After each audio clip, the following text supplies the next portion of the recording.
રસમલાઈ બનાવવા સૌથી પહેલાં આપણે તેમાં એડ થતા રસગુલ્લા બનાવીશું.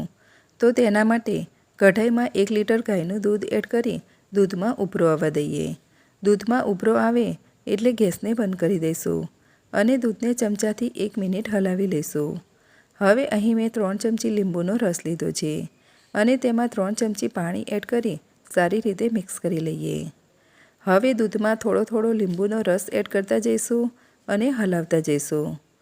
તો થોડીવારમાં જ દૂધમાંથી પાણી અને પનીર છૂટું થઈ ગયું છે.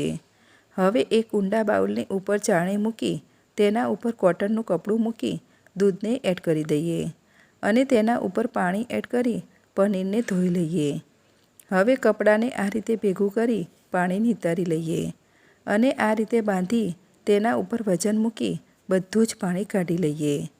હવે પનીરને મોટા વાસણમાં લઈ લઈએ અને પનીરને 2 થી 3 મિનિટ મસળીને સ્મૂથ કરી લઈએ અને 1 ચમચી કોર્નફ્લોર એડ કરી પનીરને મસળી લઈએ. હવે થોડુંક મિક્સર હાથમાં લઈ નાના રસગુલ્લા બનાવી લઈએ.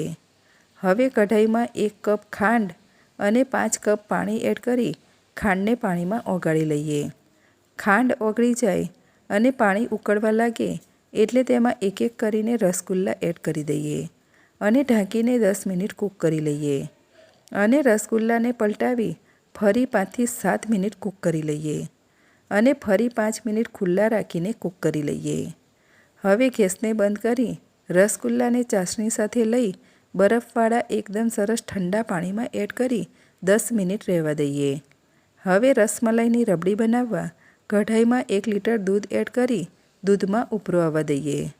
દૂધમાં ઉભરો આવી જાય એટલે 5 મિનિટ દૂધને ઉકાળી લઈએ.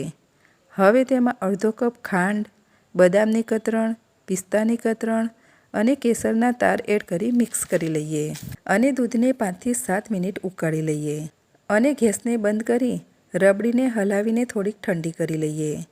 હવે રસગુલ્લામાંથી આ રીતે પાણી નિતારીને મોટા વાસણમાં લઈ લઈએ અને રસગુલ્લાની ઉપર રબડી એડ કરી ફ્રીજમાં ઠંડી કરવા રાખી લઈએ જેથી રસમલાઈ ઠંડી થઈ જાય અને રસગુલ્લા રબડીને એબ્ઝોર્બ કરી લે.